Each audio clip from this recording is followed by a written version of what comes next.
We shall propose a global system of satellites for weather control.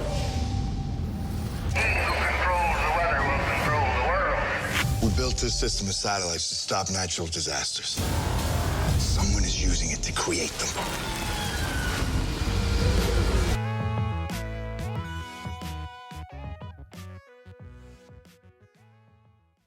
Jamal Finkley. Yeah, Okay. yeah. Okay.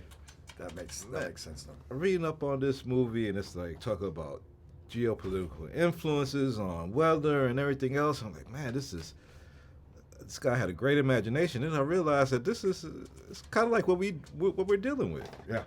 I mean, I'm not sure like the timeline of this film, but I mean to see like this year and weather and all the hurricanes that's formed and everything else. How close to reality do you think we are to the themes of this film? Well, I think it's important to point out that the film was written as fiction. It's escapism. It's an action movie.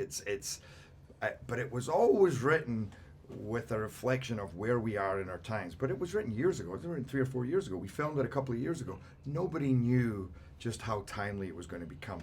Because as scientists and, in the world we discuss every day where we're going with global warming, and if this temperature is reached, we don't know. We don't know if it's going to happen next week.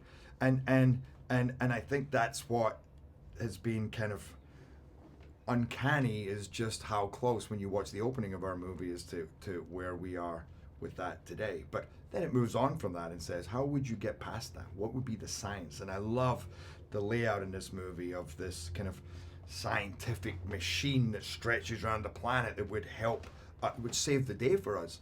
Because that's really where we start and go, where would you go with that? And what would that leave us vulnerable to? And that's where we have our fun.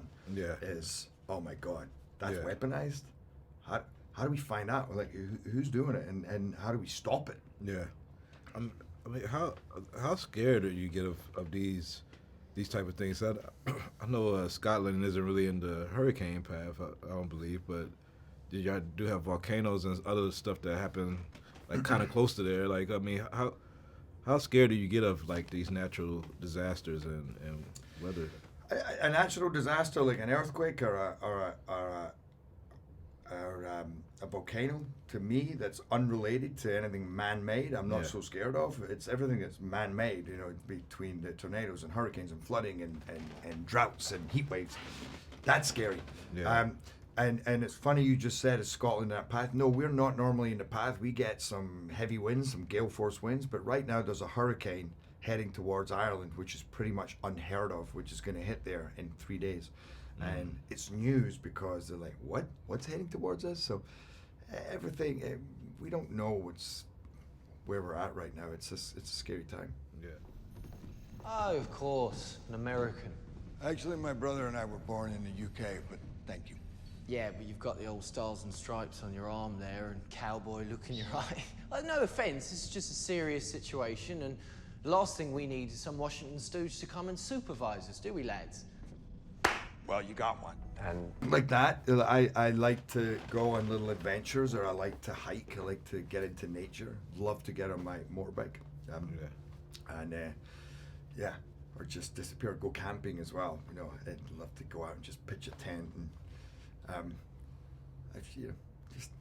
for me, my life goes at 1,000,000 miles an hour.